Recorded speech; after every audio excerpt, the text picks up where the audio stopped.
తాకట్లో ఉన్న మీ బంగారాన్ని విడిపించి ఆ రోజు ఆన్లైన్ ధరకే మేము కొంటాం. Sharma gold company.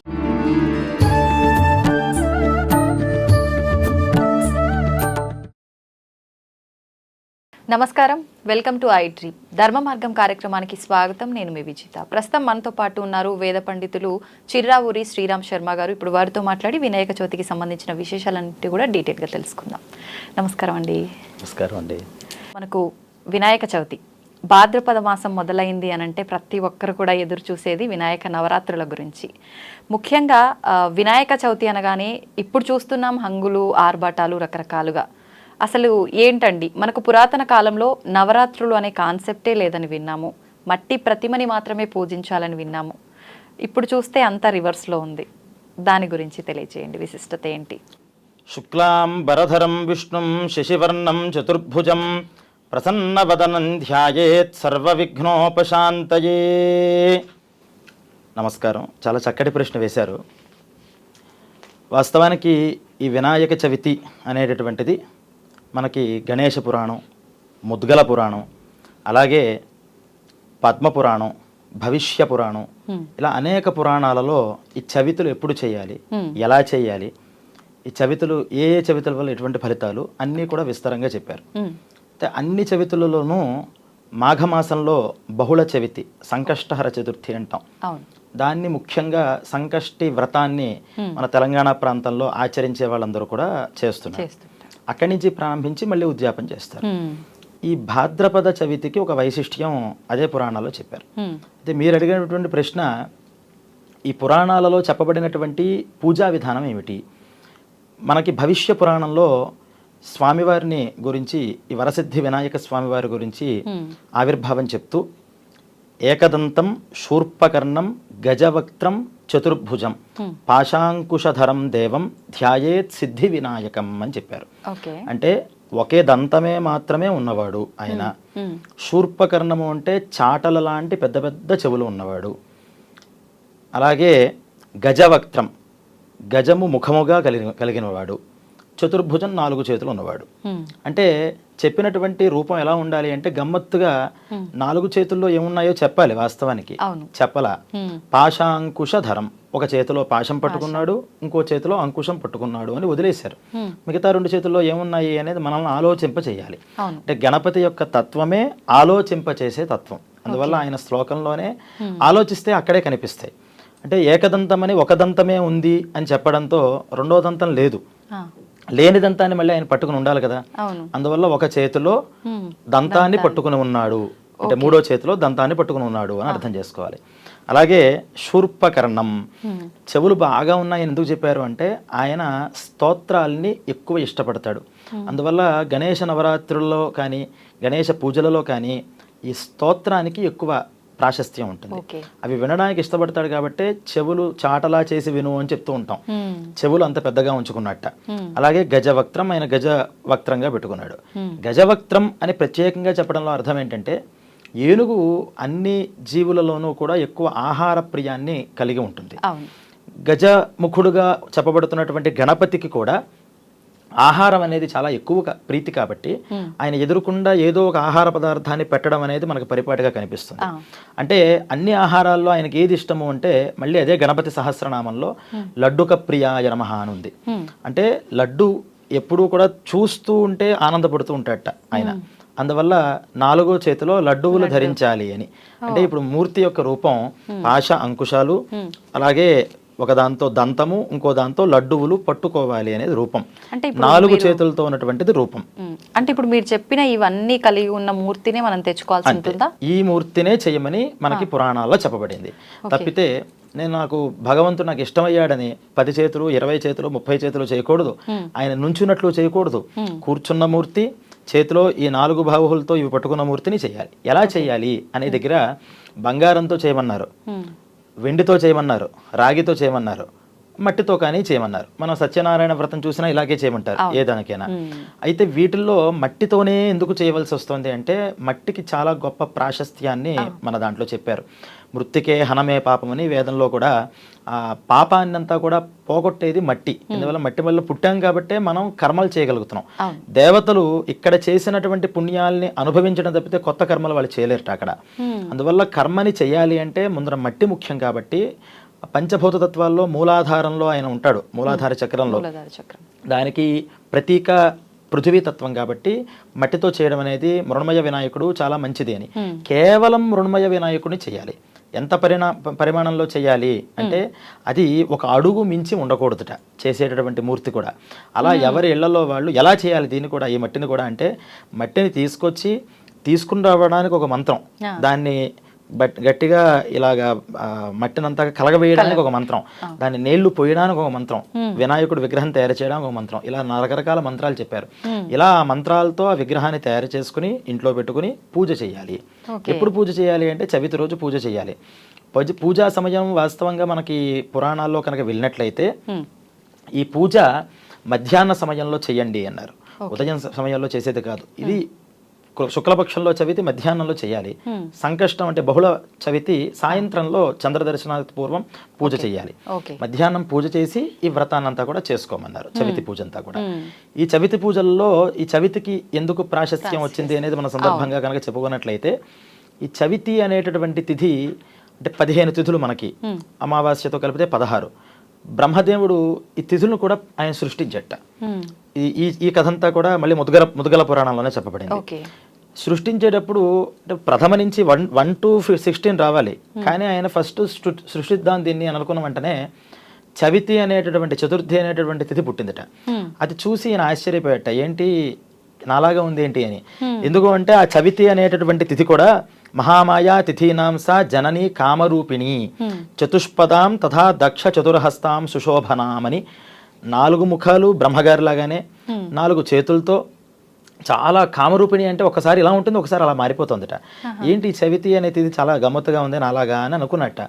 ఆమె కూడా మొదటిసారి పుట్టిన వాళ్ళకి ఎప్పుడూ కూడా ఆ తీవ్రత బాగా ఎక్కువ ఉంటుంది. బ్రహ్మగారు తపస్సు చేస్తే పుట్టింది కాబట్టి ఈవిడికి కూడా తపస్సు చేయాలని అనిపిస్తే మళ్ళీ గణపతి మంత్రాన్ని ఉపదేశం చేశాడని బ్రహ్మగారు. ఏకాక్షర మంత్రం అంటారు, ఒకటే అక్షరం. మనకన్నీ ఇప్పుడు పెద్ద పెద్ద మంత్రాలు ఉంటాయి కానీ మంత్రం కానట్టుగా అయిపోయింది. కానీ గమ్ గా అనేటువంటిదే పెద్ద మంత్రం కింద చెప్పారు. ఆ మంత్రాన్ని తపస్సు చేసిందిట చవితి తపస్సు చేస్తే గణపతి వచ్చి ఆ తృప్తి చెంది ఈ తపస్సుకి నీ తిథిలోనే నేను పుడతాను అని చెప్పేట. మరి అదేంటంటే గణపతి పుడితే కదా చవితి రోజు ఆయనలా కుదురుతుంది అంటే, ఇక్కడ ఈ ప్రశ్నకి సమాధానంగా గణపతి అనేక రకాలుగా పుట్టాడు. ఒకసారి ఉమాంగ మలజాయ నమః అని గణపతి సహస్రనామంలో చెప్పినట్లు, అమ్మవారికి మనం గణపతి ఈ కథ చెప్పుతూ ఉంటాం, మా శరీరం నలుగు పెడుతూ ఉంటే నలుగులోంచి గణపతి వచ్చాడు అని. ఇంకోసారి కనుక చూసినట్లయితే లలితా సహస్రనామం మనందరికీ తెలిసిందే. దాంట్లో కామేశ్వర ముఖాలోక కల్పిత శ్రీ గణేశ్వర అని అంటారు. అంటే అమ్మవారు అయ్యవారు ఇద్దరు ఒకరినొకరు చూసుకుని నవ్వుకుంటే ఆ నవ్వుల్లోంచి ఒక గణపతి పుట్టుకుని బయటకు వచ్చేట. అలా ఒక్కొక్క దగ్గర ఒక్కొక్క గణపతిని మనకు చెప్తూ ఉంటారు. అలాగే పరాశర మహర్షి భార్య వత్సల అని, వీరిద్దరూ కూడా చాలా కాలం తపస్సు చేసి గణపతికి నువ్వు నా పుత్రుడి కింద కావాలి అంటే ఆయనకి పుత్రుడి కింద పుట్టారట. ఆయన పేరు గణపహ అని పేరు పెట్టారట. అసలు వాస్తవానికి మన ఒరిజినల్ గణపతి ఎక్కడున్నాడు అంటే, విష్ణుమూర్తి ఎక్కడున్నాడు అంటే ఏం చెప్తాం, వైకుంఠంలో ఉంటాడండి. శివుడు ఎక్కడున్నాడండి అంటే కైలాసంలో ఉన్నాడండి. అలా గణపతి కూడా స్వానంద లోకంలో ఉంటాడట. స్వానంద లోకం ఆ లోకం పేరు. ఆ లోకంలో గణపతి ఆయన ఎప్పుడు కూడా ఉండేది. ఆయన చరాచరం ప్రపంచ సృష్టి జరగక మునుపు ఎలాగైతే మనకి వైకుంఠము కైలాసము సృష్టితో సంబంధం లేకుండా ఉంటాయో అక్కడ ఈ గణపతి ఆయన ఉంటారు. ఈయన ప్రతి కల్పంలోనూ ప్రతి యుగంలోనూ ఆయా భక్తుల యొక్క ఆర్తులను తీర్చడానికి అలా పుడుతూనే ఉంటారు. అలా పుట్టిన సందర్భంలో ఈ చవితికి ఈ నీ తిథి రోజు నేను పుడతాను అని వరం ఇచ్చాడు. అలా ఈయన పుట్టారు అని మనం చెప్పుకోవచ్చు. ఓకే, ఇంత కథ దాగి ఉంది దీని వెనకాల. నేను ఇదంతా ఫస్ట్ టైం వింటున్నా అండి. సాధారణంగా మనకు మీరు ఇందాక చెప్పినట్టు అమ్మవారి నలుగుపిండి ద్వారా పుట్టినట్టుగానే తెలుసు ప్రతి ఒక్కరికి కూడా. మరి ఆ రోజు పూజా విధానం ఏ రకంగా ఉండాలి, స్వామివారిని ఏ రకంగా ఆరాధించాలంటారు? పూజా విధానం చాలా మంచి ప్రశ్న. ఈ పూజా విధానం గురించి కూడా చెప్తూ, చవితి రోజు పూజ చేసి పంచమి రోజు అంటే ఉపవాసం చేసి పంచమి రోజు పారణ చేసుకుని గణపతిని నిమజ్జనం చేసేయమన్నారు. ఒక్క రోజుకి ఒక్కరోజు చెప్పారు. మరి నవరాత్రులు శాస్త్రంలో అంటారు చెప్పింది ఇది. కదా. ఇది అందరికీ తెలిసిన విషయమే. మనకి స్వతంత్ర సమరం జరుగుతున్న సమయంలో ఐకమత్యం తీసుకుని రావడం కోసం గణేశుడు ఆదో పూజ్యో గణాధిప అని గణేశుడి మీద తెలియని ప్రేమ అందరికీ కలుగుతుంది. అసలు ఈ విషయంలో కూడా సందర్భంలో మనం చెప్పుకోవాలి. ఎందుకు ఇలా కలుగుతుంది అంటే అసలు గణేశుడు యొక్క చరిత్ర కనుక మనం గణేశ పురాణం కానీ ముద్గల పురాణం కానీ చూసినట్లయితే ఆయన ఎవరెవరిని ఉద్ధరించారు అంటే అతి కష్టాల్లో ఉన్నవాళ్ళు, శాపగ్రస్తులు, బుద్ధిమాంద్యం వచ్చేసిన వాళ్ళు, వీళ్ళందరి దగ్గరికి వెళ్ళి నేను ఉద్ధరిస్తాను రా అని తీసుకుని రావడం. అందువల్లే మనం కూడా మనమేమి అల్పాయుష్కులు అల్ప మేధస్కులు కలియుగంలో ఉంటారంటాం. మనమందరికీ కూడా మనం ఎవరికి మనం అట్రాక్ట్ అవుతామంటే గణపతికి అట్రాక్ట్ అవుతూ ఉంటాం. అటువంటి గణపతి ఏం చేశారంటే ఈ చవితి పూజా విధానం అంతా కూడా పూర్తి చేసుకుని పంచమి రోజు వాటిని నిమజ్జనం చేయాలి అని చెప్పిన అందరూ కూడా సంఘే శక్తి కలౌయుగే అని అందరం కలిపి చేసేటటువంటి దానికి ఒక శక్తి వస్తుందని, అది ఆధ్యాత్మిక శక్తితోనే స్వతంత్రం అనేది వస్తుందని మహానుభావులు బాలగంగాధర్ తిలక్ గారు నవరాత్ర ఉత్సవాల్ని ప్రారంభం చేసుకున్నారు. ఇవి శాస్త్రీయం కాకపోయినా సంప్రదాయంలో ఉన్నాయి కాబట్టి హిందూ ధర్మంలోనూ సనాతన ధర్మంలోనూ ఎవరైతే ఒక గొప్ప ప్రగతిని సాధిద్దాం అనుకున్నారో అందరూ చేసుకోవడం మంచిదే. అయితే రాను రాను 1000 తలలు ఎక్కుతున్నట్టు ఇది కేవలం పెద్ద విగ్రహాన్ని పెట్టడం లేదా అక్కడ పెద్ద పెద్ద డప్పులు పెట్టుకుని రకరకాల పాటలు పాడుతూ ఉండడం, ఆ నిమజ్జనం పేరు చెప్పి ఇంకా కాలుష్యాన్ని చేయడంలో మనం శోచనీయంగా వెళ్ళిపోతున్నాం. అయితే శాస్త్రీయంగా మనం ఇప్పటికీ చూసినా ఏ మండపం కూడా ఉదయం పూట మనం ప్రారంభం చేయరు, సాయంత్రం పూటే ప్రారంభం చేస్తారు. ఎందుకు అలాగా అంటే ఉదయం పూట మన ఇంట్లో మనం చేసుకునే పూజ చేయాలి. అందువల్ల మన ఇంట్లో మనం చేసుకునేటటువంటి ఈ పూజ ఏదైతే ఉందో అది మట్టి గణపతితో శాస్త్రీయంగా 4 భుజాలతో పెట్టినటువంటి ఆ మూర్తిని చక్కగా చేసుకుని ఆ మర్నాడు వాటిని నిమజ్జనం చేయడం. నిమజ్జనం చేయడం ఎక్కడ కలుపుతాము, దానికోసం నదులకి ఎక్కడికి వెళ్ళమని కూడా చెప్పాలా, నీళ్లలో కలిపి ఆ నీళ్లని మళ్ళీ మట్టిలో కలిపేమన్నారు. అందువల్ల మనం ఇప్పుడు సిటీలో అవన్నీ కుదరనప్పుడు నీళ్లలో బకెట్లోనే గంగా యమున సరస్వతులను ధ్యానం చేసుకుని వాటిల్లో నిమజ్జనం చేసి దాన్ని మళ్ళీ మొక్కల్లో కలిపేసుకోవచ్చు, ఏమీ ఇబ్బంది లేదు. పృథివీతత్వాన్ని జలతత్వంతో కలపడమే దీంట్లో ఉన్నటువంటి ఆంతర్యం. ఈ పంచీకరణం అంటారు. ఒక్కొక్క తత్వం ఒక్కొక్క దాంట్లో కలుస్తూ ఉంటే చివరిలో ఆకాశతత్వం అలా పరబ్రహ్మలో లీనమైపోతుందని యోగ ప్రక్రియ. సరే, అంత అందరికీ రాకపోయినా బేసిక్గా ముందర అలవాటు చేస్తే తర్వాత మెట్లన్నీ కూడా సులువుగా ఎలాగైతే ఎక్కుతారో అలా ఈ విధానంగా దీన్ని చెప్పుకుంటూ వెళ్ళారు. ఈ పూజా విధానంలో ముఖ్యంగా చేయాల్సింది గణపతికి 21 సంఖ్య. చాలా మంది ఈ గణపతి పూజ చేస్తున్నప్పుడు మళ్ళీ పసుపు గణపతితో పూజ చేయడం అవసరమా అండి, చేసేదే గణపతి పూజ కదా అని కూడా ఒక ప్రశ్న వేస్తూ ఉంటారు. ఈ పసుపు గణపతికి ఏం చెప్పారంటే 21 గణపతులు ప్రధానంగా గణేశ పురాణంలో చెప్పారు. ఈ అందరి గణపతులకి ఒక్కొక్క రూపం ఉంది. ఎలా కాదు, మాకు కామన్గా ఒక రూపం చెప్పండి అంటే పసుపుతో ఒక ఉండ చేయండి అయ్యా, అదే గణపతి అన్నారు. అందుకనే మీకు భారతదేశ వ్యాప్తంగా తమిళనాడు, ఆంధ్ర, తెలంగాణ తప్పితే ఇంకెక్కడా కూడా మీకు గణపతి పూజ పసుపు గణపతితో కనిపించదు. ఎక్కడైనా ఒక్కలతో పెడతారు కొంతమంది గణపతిని, కొంతమంది గణపతిని ఒక దర్భ వేసి దర్భతో పవిత్రం తయారు చేసి అక్కడ గణపతిని చేస్తారు.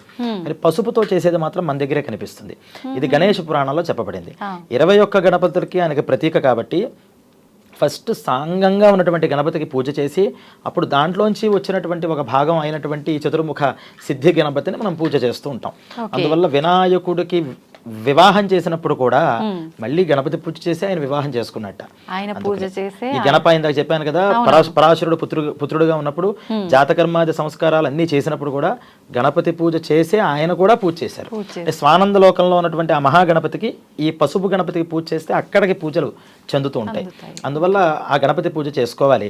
తర్వాత ఈ 21 సంఖ్య ఇష్టం కాబట్టి ఆయనకి, ఎందుకు ఇష్టం అంటే 21 రూపాల్లో ఉంటాడు కాబట్టి 21 రకాలైనటువంటి పళ్ళు కానీ లేదా ఒక పండునే 21 సంఖ్యగా కానీ 21 పత్రాలు కానీ ఇలా భిన్న భిన్నంగా ఎవరి శక్తి అనుసారం వాళ్ళు చేసుకోవాలి. ఇంతవరకు బాగానే ఉంది. అయితే దీంట్లో ముఖ్యమైన విషయాన్ని మనం మర్చిపోతున్నాం, అదొకసారి మళ్ళీ మనం చెప్పుకోవాలి. 21 పుష్పాలు పత్రాలు బాగున్నాయి. అయితే దీంట్లో మెయిన్గా చెప్పినటువంటిది ఏంటంటే 21 మోదకాలు తయారు చేయాలి. మోదకాలు ఈ మోదకం అనేది మన దగ్గర ఉండ్రాళ్ళని చేసి అది మోదకం అని అనుకుంటున్నారు, కానీ మోదకం అనేది అది కాదు. బెల్లము కొబ్బరి కలిపి గోధుమ పిండిలో పెట్టి ఆ గోధుమ పిండిని పైన మెలివేసి వాటిని ఘృతపాచిత మోదకాలు అన్నారు, నేతిలో వేయించి వాటిని నివేదన చేయాలి అన్నారు.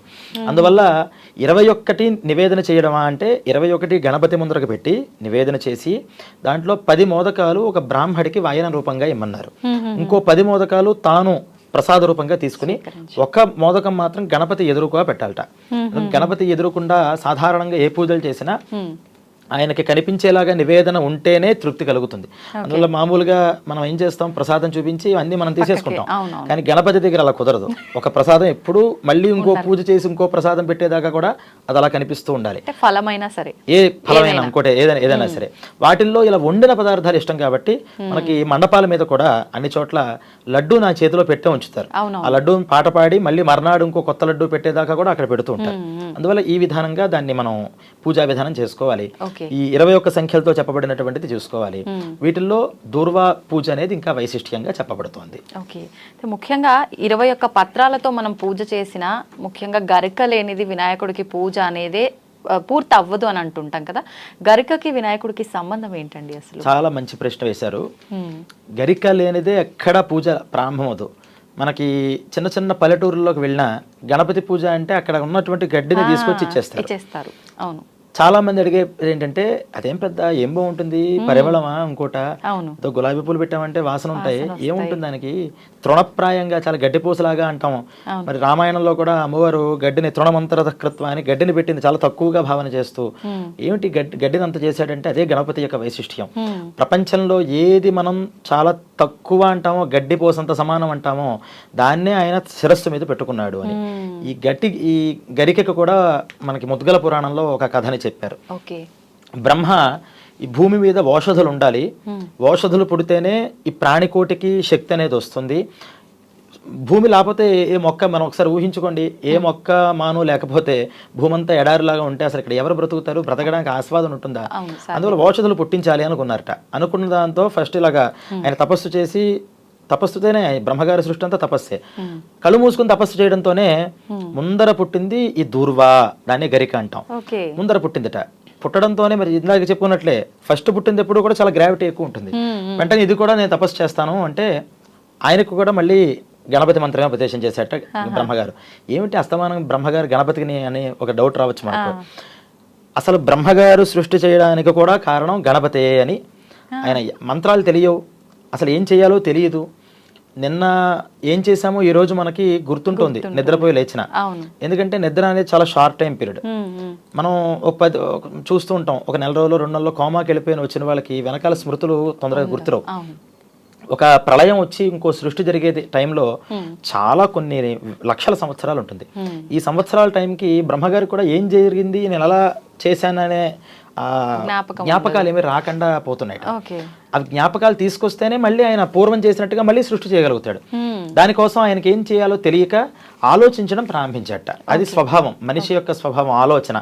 ఆ ఆలోచననే తపస్సు అంటారు. తప అంటే తప ఆలోచనే అనే ధాతువు నుంచి పుట్టింది. అది ఆలోచిస్తూ ఆలోచిస్తూ ఆలోచిస్తూ ఉంటే ఆ ఆలోచనలోంచి ఒక పెద్ద రూపం ఆయనకి దర్శించిందిట. అదే మనం శుక్లాంబరధరం విష్ణుం శశివర్ణం చతుర్భుజం ప్రసన్నవదనం ధ్యాయేత్ సర్వ విఘ్నోపశాంతయే అని చెప్తాం. ఇదేదో చిన్న మామూలు శ్లోకం కాదు. గణేష్ తాపినీ ఉపనిషత్తు అని ఉంది. ఆ తాపినీ ఉపనిషత్తులో చెప్పిన మంత్రం మహామంత్రం ఇది. ఇది చదివితే సర్వమంత్రాలు చదివినట్టే. ఈ రూపంగా శుక్లాంబరధరంతో, చక్కటి తెల్లటి వస్త్రాలతో, ప్రసన్నవదనంతో ఆయన కనిపించేట. ఆయన బ్రహ్మగారి చేయాల్సిన కర్తవ్యం ఏమిటో, ఆ వేదాలని ఎలా ఆయన దర్శించి వేదాలతో ఎలా ఈ సృష్టి అంతా చేయాలో అంతా కూడా ఒక్కసారి దర్శన మాత్రంతో ఆయనకు తెలియజేశాడు. అలా దర్శించిన సమయం మాఘ బహుళ చవితి. అందువల్లే దాన్ని సంకష్టహర చతుర్థి అని అంటారు. కష్టాల్లో ఉన్నటువంటి బ్రహ్మకి ఆపన్న హస్తాన్ని ఇచ్చాడు ఆయన. అయితే ఈ బ్రహ్మగారు చేసినటువంటి ఈ గణపతి అనుగ్రహం ద్వారానే ఇవన్నీ జరిగాయి కాబట్టి ఎవరు తపస్సు చేస్తామన్నా సరే ఈ గణపతి మంత్రాన్ని చేసుకోండి, నాకు దానివల్లే ఇదంతా చేస్తున్నానని నేవడిన. ఈ గరిక కూడా కూర్చుంది, తపస్సు చేసింది. కొన్ని వేల సంవత్సరాలు చేసింది తపస్సు. చేయడంతోనే ఆనందపడ్డాడు, బ్రహ్మగారే ఆనందపడ్డాడు. సరే, గణపతి యొక్క ప్రసాదంతో అన్నపూర్ణ ప్రదాతృత్వ శక్తి ఇస్తాను నీకు అన్నట్ట. అంటే ఎవరెవరికి ఏం కావాలన్నా ఆ గరిక నుంచి అన్నీ వచ్చేస్తాయి. దేవతలకి ఇస్తోంది, అలాగే చెట్లకి ఇస్తోంది, పశువులకి, పక్షులకి, ఎవరికి ఏ శక్తి కావాలన్నా ఇచ్చేస్తుంది. అంటే గరికొక్కటి ఉంటే ఇప్పుడు మనకు సర్వరోగ నివారణలాగా గరికొక్కటి ఉంటే వాళ్ళకి ఆఖరి తీరిపోతుంది. గరికొక్కటి ఉంటే ఐశ్వర్యాలు వచ్చేస్తాయి. చాలా అసలు అందరికీ గరికి చెట్టులోంచే అరటికాయలు వస్తున్నాయి, దాని నుంచే రకరకాల కూరలు, పళ్ళు అన్నీ వచ్చేస్తున్నాయి. చాలా ఆనందపడ్డారు అందరూ, మంచి శక్తి కలిగిందని. ఒకరోజు ఏం చేశారంటే ఈ దేవతలందరూ కూడా అన్నపూర్ణ దేవి వాళ్ళందరినీ కూడా పిలిచి, మీ అందరికీ కూడా నేను భిక్ష పెడతాను రండయ్యా అని చెప్పిందిట. అందరూ వెళుతున్నారు. వాస్తవానికి లేనిది వచ్చినా ఉన్నది కొంచెం పక్క వాళ్ళకన్నా మనకు అధికంగా ఉన్న గర్వం వస్తుంది మనిషికి. మరి ఇంతమందికి నేనే అన్నం ఇస్తుంటే కొత్తగా ఎవరి అన్నపూర్ణ అనుకుందిట గరిక. ఈ అన్నపూర్ణ ఎవరు అని. సరే అందరూ వెళుతున్నారు కదా అని వెళ్ళింది. అక్కడికి వెళ్ళింది, చూసింది. వీళ్ళందరూ అమ్మ అన్నపూర్ణాదేవి నీ అనుగ్రహం అంటున్నారు. అక్కడ పక్కనే ఉండి ఆవిడ అన్నపూర్ణ ఏంటి, పేరుకే అన్నపూర్ణ, ఆవిడ ఏ అన్నపూర్ణ కాదు, నేనే అసలైన అన్నపూర్ణ ఏందిట. ఇంకా మాట్లాడుతోంది. సరే ఈ అహంకారం మంచిది కాదని ఆ అమ్మవారికి అన్నపూర్ణాదేవి కనిపించి, నువ్వు కొంచెం అహంకారంతో మాట్లాడుతున్నావు, ఇది కరెక్ట్ కాదు. లేదు నేనే అన్నపూర్ణ ఏందిట. నువ్వు అన్నపూర్ణ ఏంటమ్మా, నా శరీర రోమకూపాల్లోంచి వచ్చినటువంటి ఈ వెంట్రుకలు ఏవైతే ఉన్నాయో దాని నుంచి నేను సృష్టించాను అని చెప్పిందిట. నీ గర్వాన్ని నీకు తగ్గించాలి, అందువల్ల ఇక మీదట నీకు ఈ దేవతలకి అన్ని వరాలు ఇచ్చేటటువంటి కామరూపాలు ఏవైతే ఉంటాయో అవన్నీ పోతాయి. నీకు నిన్ను గడ్డి పూసలా చూస్తారు, అంటే దేనికి పనికిరాని దానిలా చూస్తారు. నీవు ఎవ్వరూ కూడా నిన్ను ముట్టుకోరు అని కూడా చెప్పేసిందిట. ఒకసారి శాపం ఇచ్చేప్పటికీ ఆ భంగం అయిపోయింది మొత్తం అంతా. కూర్చుని దిగులుగా కూర్చుంటోంది. అంటే అప్పటిదాకా ఏ తపస్సు చేసి ఇన్ని వరాలు పొందిందో మనం కూడా అంతేగా, పూజలు చేస్తాం బాగా, దేవుడు వరం ఇస్తాడు, తర్వాత మళ్ళీ దేవుడు గుర్తురాడు. మంత్రత్యాగం అంటారు. ఎంత మంత్రానుష్ఠానం చేసింది అంత వదిలేసింది. వెంటనే ఇది గర్వభంగం జరగడంతోనే గుర్తొచ్చింది, నాకు గణపతి నాకు ఆయనే శరణ వేడాలి అని తపస్సు చేయడం ప్రారంభించింది మళ్ళీ గణపతి కోసం. గణపతి మళ్ళీ వచ్చాడు. ఏంటమ్మా అంటే, నా పరిస్థితి ఇది తెలియక నేను చేశాను, ఎవ్వరూ నన్ను గట్టెక్కించలేరు, నువ్వే నన్ను చేయాలి అంటే. చెప్పాను కదా ఇందాక, గణపతి యొక్క మెంటాలిటీ ఏంటంటే తప్పు సరిదిద్దుతాడు, సరిదిద్దిన వెంటనే హక్కును చేర్చుకునే మనస్తత్వం, చిన్న పిల్లాడి మనస్తత్వం. వెంటనే దాన్ని ఉద్ధరిద్దాం అనుకుని, ఇక మీదట నీకు 2 రూపాలు ఉంటాయి అంటే, మా అమ్మ ఇచ్చింది వరం కదా, దాన్ని నేను కాదని చెప్పలేను.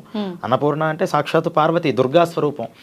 ఆవిడ చేసిన దానికి నేను ఇబ్బంది లేకుండా నేను కొన్ని వరాలు ఇస్తాను.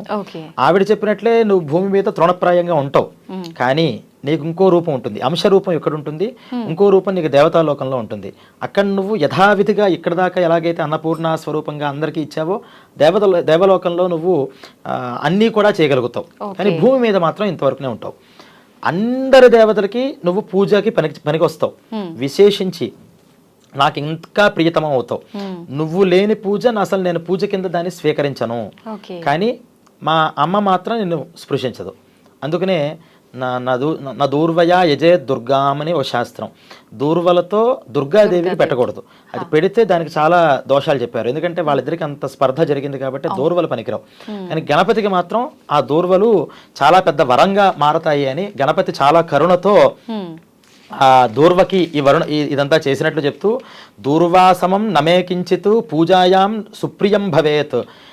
దూర్వకి మించినటువంటి పదార్థం నాకు లేదు, ఇంక ఏ పదార్థాలు పెట్టినా నాకు అక్కల, దూర్వ ఒక్కటి పెట్టాలి.